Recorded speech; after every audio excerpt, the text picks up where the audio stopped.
Pengeluaran saya itu tiap bulannya kerap kali lebih besar daripada pendapatan saya. Apa yang terjadi berikutnya? Ya, terpaksa saya harus menutupi dengan pinjaman.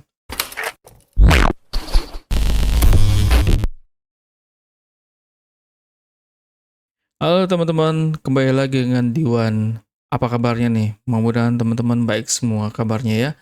Ya, jadi pada kesempatan kali ini saya akan melakukan sesuatu yang berbeda. Jadi saya ingin sedikit berbagi mengenai pengalaman saya. Ya, mudah-mudahan ini menjadi sesuatu yang bermanfaat buat teman-teman sekalian. Apa itu? Jadi saya di sini ingin berbagi mengenai tips ya, bagaimana saya meningkatkan keadaan keuangan saya yang sebelumnya bisa dibilang pengeluaran saya itu tiap bulannya kerap kali lebih besar daripada pendapatan saya. Apa yang terjadi berikutnya? Ya, terpaksa saya harus menutupi dengan pinjaman. Nah, sehingga agar teman-teman tidak mengalami hal yang sama, yuk dengarkan beberapa tips dari saya berikut ini. Pertama, buat anggaran bulanan. Menurut saya ini sangat penting sekali ya. Jadi akan sangat berat bagi teman-teman ketika ingin melakukan perbaikan dari sisi finansial teman-teman, tapi teman-teman tidak tahu nih terkait dengan potensi income yang datang atau teman-teman terima tiap bulannya seperti apa, atau terkait dengan pos-pos pengeluaran yang biasa dikeluarkan itu seperti apa. Nah, dengan membuat anggaran bulanan, teman-teman akan mengetahui, oh ternyata pengeluaran kita itu dibandingkan dengan pendapatan kita seperti apa. Apakah memang ternyata tiap bulannya itu ada duit lebih yang bisa kita tabungkan, atau bahkan pengeluaran kita jauh lebih besar daripada pendapatan kita. Nah, ini sangat penting teman-teman, gitu. Jangan sampai teman-teman tidak mengetahui keadaan keuangan teman-teman gitu ya. Ketika misalnya gajian merasa uangnya masih banyak, lalu kemudian mengeluarkan beberapa pengeluaran yang tidak direncanakan, dan ternyata ketika masih lama waktu untuk gajian, dan ternyata pendapatan atau uang teman-teman sudah habis. Nah, lalu kemudian yang kedua, prioritaskan kebutuhan daripada keinginan. Saya bisa dibilang sangat memahami keadaan ini ya. Jadi misalnya ketika teman-teman punya keinginan gitu. Jadi kalau misalnya saya mungkin ada beberapa hal yang saya inginkan, tapi ternyata saya tidak butuhkan. Contoh, salah satu hobi saya adalah bermain sepatu roda. Itu saya lagi ada keinginan ya untuk memiliki sepatu roda dengan jenis terbaru, dengan merek lebih bagus, dan tentu saja berharap mendapatkan experience yang lebih bagus. Saya dapat mengatakan bahwa untuk saat ini saya tidak butuh. Kenapa? Karena saya masih punya sepatu roda itu saya ada 2 teman-teman, gitu ya. Jadi kalau misalnya tambah satu lagi, itu sebenarnya saya tidak butuh, gitu. Kenapa? Karena, sepatu roda kan kalau misalnya dipakai kan hanya satu pasang saja, nggak mungkin semuanya saya pakai. Nah, sehingga, kita harus memprioritaskan kebutuhan daripada keinginan dan, salah satu contohnya adalah tadi, ada satu content creator yang mengatakan agar dia bisa memfilter nih, apa yang sekiranya dia inginkan, itu betul-betul kebutuhan atau tidak. Jadi yang dia lakukan adalah ketika dia menginginkan suatu benda atau suatu jasa, dia tahan dulu nih selama seminggu. Ketika misalnya ternyata dia, terkait dengan produktivitasnya terganggu gitu ya, karena tidak ada alat ini, atau ternyata dia, mengalami kesulitan ya karena tidak ada produk ini, barulah kemudian di 1 minggu kemudian, dia memutuskan untuk membeli produk tersebut, gitu. Jadi, dia menyimpulkan bahwa produk ini itu betul-betul dia butuhkan, bukan cuman dia inginkan.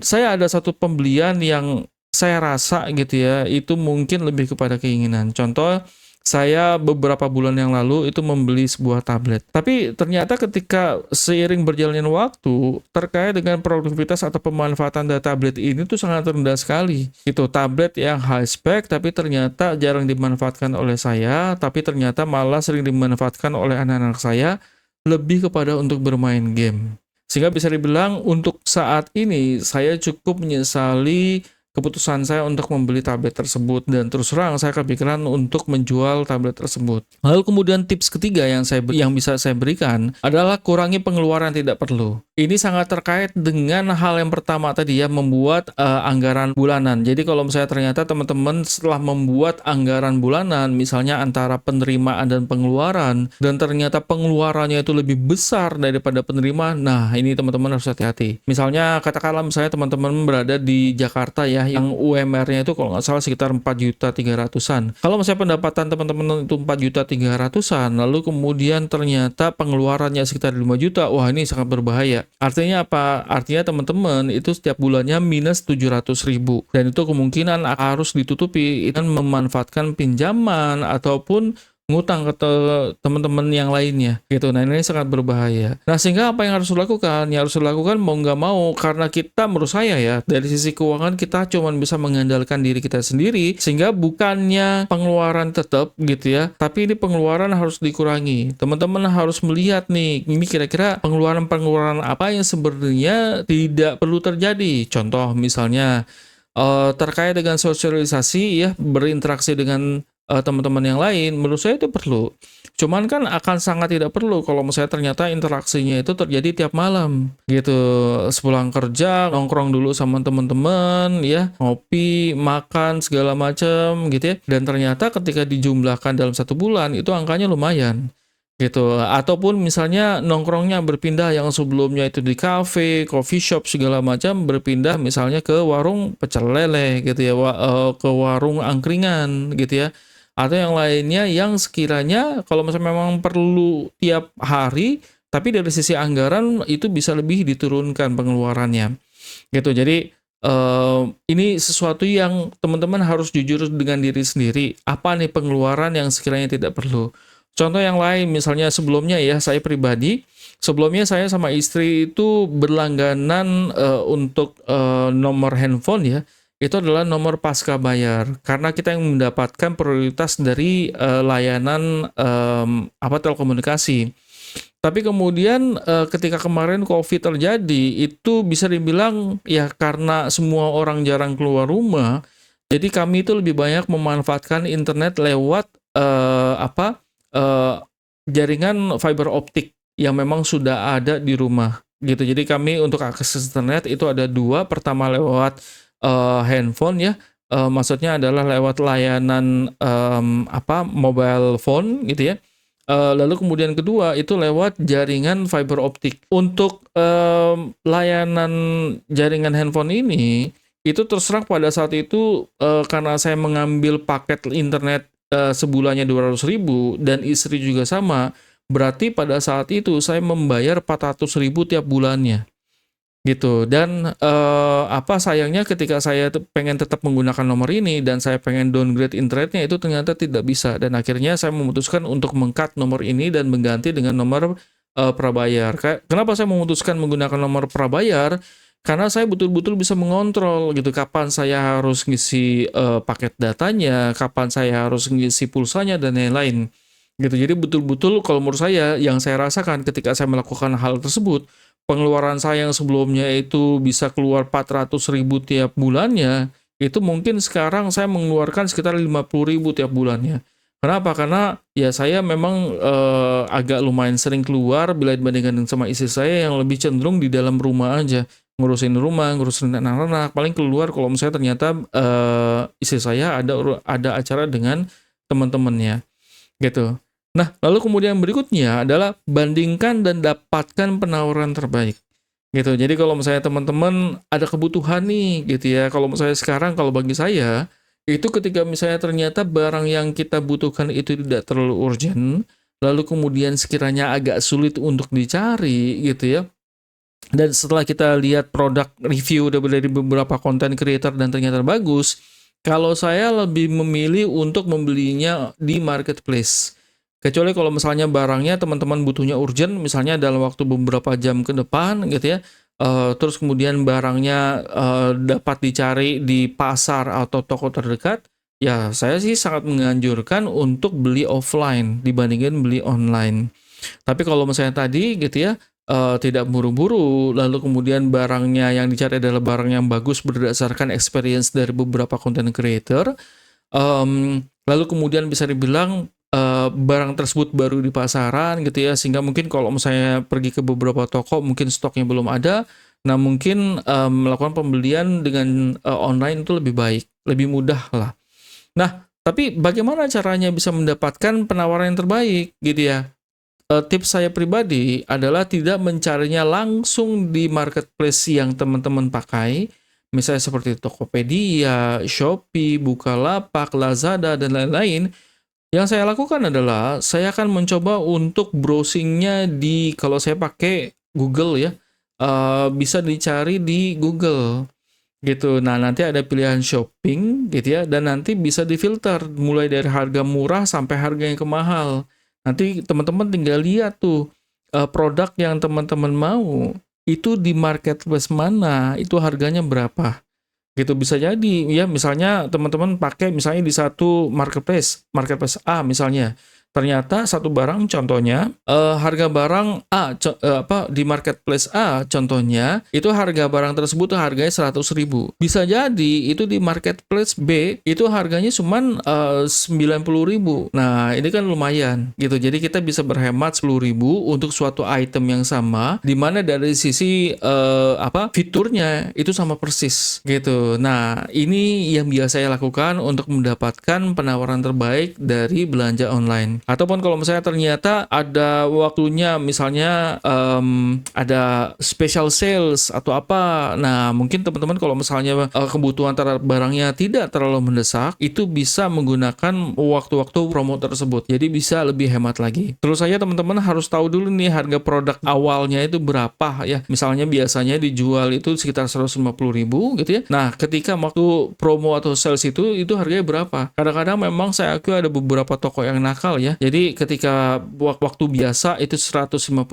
lalu kemudian ketika menjelang masa promo itu harganya dinaikin jadi fantastik gitu ya. Jadi misalnya 500.000. Lalu kemudian ketika waktunya promo dikasih diskon yang gede sehingga seolah diskonnya gede padahal harganya sama atau bahkan lebih mahal daripada harga biasanya. Lalu yang berikutnya adalah selalu bayar tagihan tepat waktu. Terkait dengan tagihan, kembali lagi ya tadi terkait dengan poin pertama, itu teman-teman kan sudah mengetahui nih anggaran bulanan yang harus dikeluarkan apa saja. Misalnya saya, kebutuhan paling dasar saya terhadap internet adalah koneksi fiber optik gitu. Kenapa? Karena saya bayar satu untuk semua anggota keluarga. Baik itu untuk pekerjaan saya, untuk istri saya, ataupun untuk anak-anak. Nah, sehingga terkait dengan layanan internet fiber optik itu bagi saya adalah suatu keharusan. Nah, jangan sampai kita telat bayar tagihan, bisa jadi mungkin nanti ada dendanya, atau bahkan diputus gitu ya, atau misalnya diblokir sementara dan ternyata prosesnya agak lama dan kita harus beli paket data tambahan untuk handphone kita gitu. Nah, ini kan sangat disayangkan. Sehingga tadi saya sangat menganjurkan untuk bayar tagihan tepat waktu. Nah, lalu yang berikutnya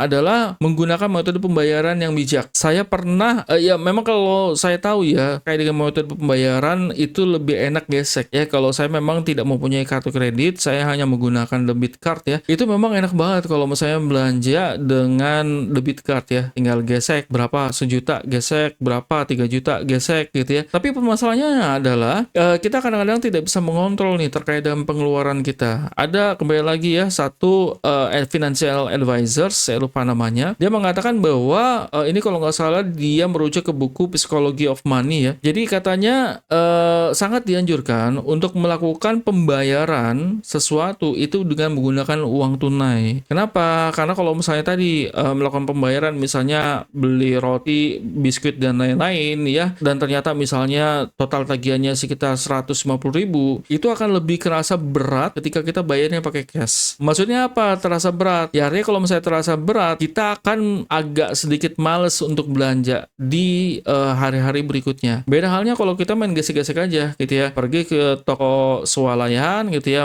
masukin barang-barang sesuai dengan keinginan kita, tahu-tahu sudah penuh satu keranjang, bayar tinggal gesek doang. Ya bayang bilang sama dia kalau misalnya ternyata barang yang sudah dikumpulkan di keranjang belanjanya ya, itu udah mencapai angka 1 juta gitu. Nah, kalau misalnya bayar cash kan tadi ya udah pertama susahnya ngitungnya, harus nyediain cashnya dulu gitu ya. Sehingga ketika mau belanja mikir-mikir gitu. Itu ya tadi ya. Nah, lalu kemudian tips yang berikutnya, yang ketujuh adalah tetapkan batasan dan kendalikan pengeluaran hiburan. Saya paham banget kalau misalnya kita butuh hiburan ya. Apalagi kalau misalnya seperti istri saya ya, itu lebih sering ada di rumah. Nah, itu kan bosan kadang-kadang. Nah, itu butuh hiburan.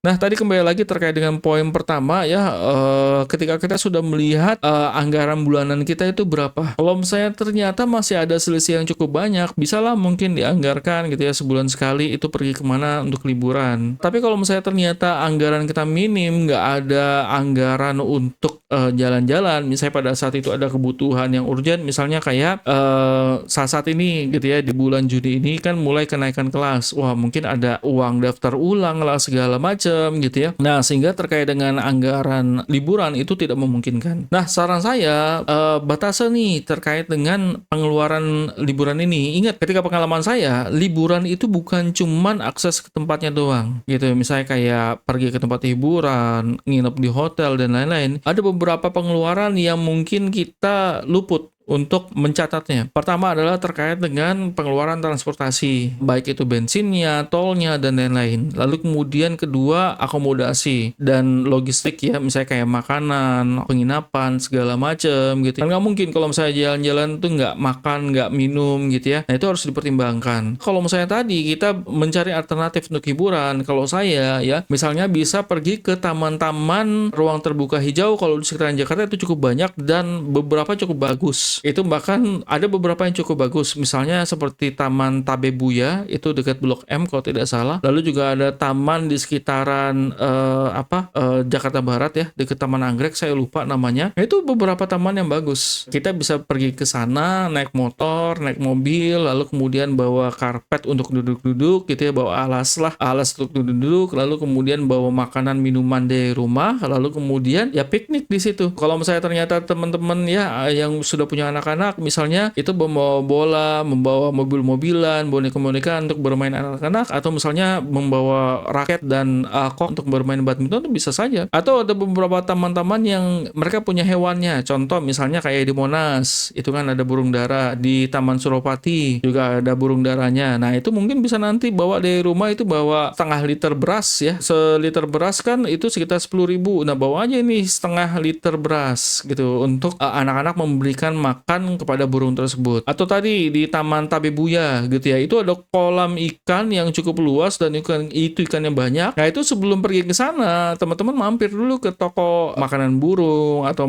toko-toko akuarium, beli makanan ikan gitu, beli makanan ikan yang sekilo itu kalau nggak salah paling cuma 12.000, 10.000 gitu ya, atau bahkan lebih murah daripada itu beli makanan lele gitu ya, pelet makanan lele. Nah, itu nanti pas sampai sana itu ngasih makan ikan.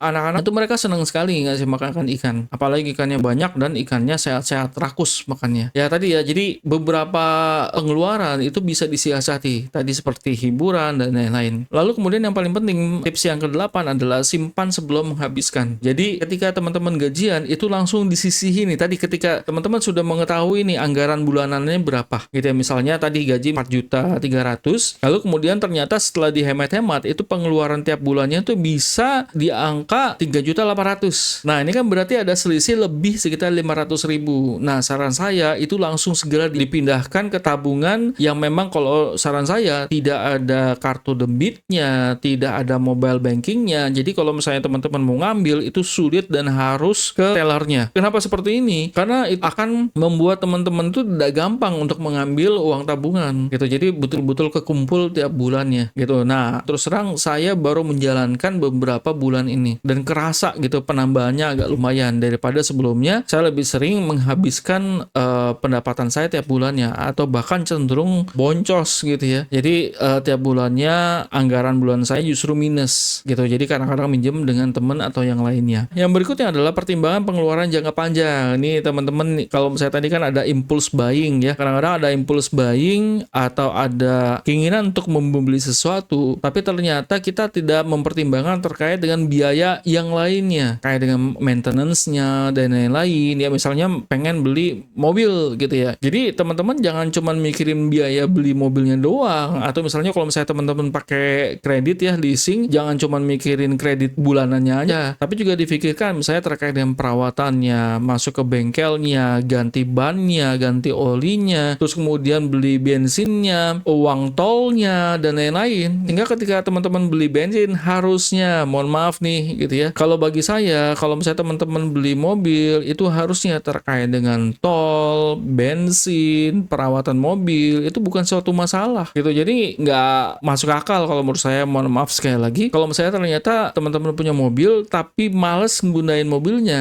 karena nggak ada uang untuk beli bensin, atau bahkan nggak ada uang untuk bayar tol, kan konyol bagi saya. Nah, makanya hal-hal seperti itu harus dipertimbangkan. Saya pengen sharing satu hal nih, ini merupakan alat bantu ya, yang saya pakai untuk mengendalikan pengeluaran, terutama terkait dengan mengurangi pengeluaran yang tidak perlu. Nah, saya menggunakan dompet uang bulanan. Saya mengatakannya seperti itu, ini dompet uang bulanan. Jadi, tadi ya, setelah membuat anggaran bulanan, saya jadi tahu nih, pengeluaran-pengeluaran yang hanya dikeluarkan satu kali, atau pengeluaran yang dikeluarkan tiap hari. Kalau misalnya dalam satu bulan tuh saya hanya mengeluarkan sekali, itu saya bisa sisihkan. Atau saya ada satu dompet lagi gitu ya, yang dimana itu betul-betul untuk alokasi yang cuman sekali sebulan, misalnya kayak SPP anak berapa, lalu kemudian bayar PAM berapa, beli token listrik berapa. Nah, itu dimasukkan ke dompet bulanan yang untuk sekali pembayaran dalam satu bulan.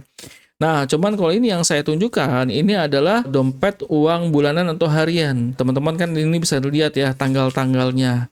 Fungsinya untuk apa? Ini membuat kita disiplin dalam hal mengeluarkan uang. Misalnya kita membudgetkan, karena kebetulan di rumah saya sepakat sama istri, kita tidak ada pembantu, sehingga untuk anak rumah kita urus berdua gitu, bareng-bareng dengan anak-anak, karena kebetulan anak-anak sudah bisa diminta bantuan untuk ya sedikit ngurusin rumah lah. Kita melihat bahwa sepertinya untuk posisi kami ini tidak bisa masak, walaupun memang ada beberapa saatnya kami masak tapi tidak harian. Nah, sehingga kami memutuskan untuk membeli lauk, tapi kalau untuk nasi kita masak sendiri. Untuk beberapa untuk hariannya itu kita sudah membudgetkan, contoh misalnya 50.000 ya, contoh ya. Nah, itu nanti di tanggal ini, di slot-slot ini itu kita masukkan tuh 50.000, 50.000, 50.000. Nah, sehingga misalnya kalau misalnya tanggal 1 nih ya, pagi-pagi biasanya saya ambil 50.000, saya masukin ke dompet. Nah, itu yang kita keluarkan pada hari tersebut. Nah, nanti kalau udah masuk ke hari berikutnya, tanggal 2, nah ini yang saya ambil gitu, saya pakai lagi. Nah, bedanya apa kalau misalnya tidak menggunakan dompet uang harian ini gitu ya, bedanya adalah dari sisi psikologi. Bayangkan misalnya teman-teman tadi ngambilnya 50.000 per hari, dibandingkan teman-teman punya 500.000 berada di satu dompet gitu. Ketika misalnya lagi belanja, wih, uang saya masih banyak gitu ya, sehingga apa, kadang-kadang belinya ini itu dan tiba-tiba totalnya udah banyak. Sedangkan kalau pakai dompet uang harian ini ya, tadi karena kita ngambilnya misalnya 50.000, ketika mau beli duitnya kurang gitu ya, bahkan yang sebelumnya mau beli 10 item dikurangin jadi misalnya 4 item. Karena apa? Karena menghemat. Sehingga saya betul-betul merekomendasikan ini, bagi saya ini sangat bermanfaat, dan ini slotnya di sini ya teman-teman gitu. Nah, jadi karena slotnya di sini, walaupun dia itu nggak ada magnetnya ya, ini nggak masalah, nggak bakal jatuh ya, nggak bakal jatuh, jadi aman. Nah, ini kebetulan saya menemu satu toko yang bisa memberikan produk ini, gitu ya. Jadi ini bisa di custom nih. Misalnya teman-teman tadi pengen ada 2 buku dompet uangnya. Pertama adalah untuk harian, lalu kemudian berikutnya untuk bulanan. Yang harian misalnya dibuat tanggal seperti ini, tanggal 1, 2, 3 sampai tanggal 31 gitu ya. Lalu kemudian yang satunya tadi misalnya untuk bayar SPP anak, untuk bayar listrik, air PAM, dan lain-lain lah gitu. Misalnya untuk servis motor dan lain-lain. Nah, itu bisa nanti di custom sehingga nanti bisa diterapkan terkait dengan pengaturan keuangannya gitu. Nanti saya akan berikan linknya di bagian deskripsi video ini. Nah, jadi itu sedikit tips dari saya teman-teman gitu ya, mudah-mudahan bermanfaat. Mungkin itu saya dari saya. Baik, sampai jumpa. Bye-bye.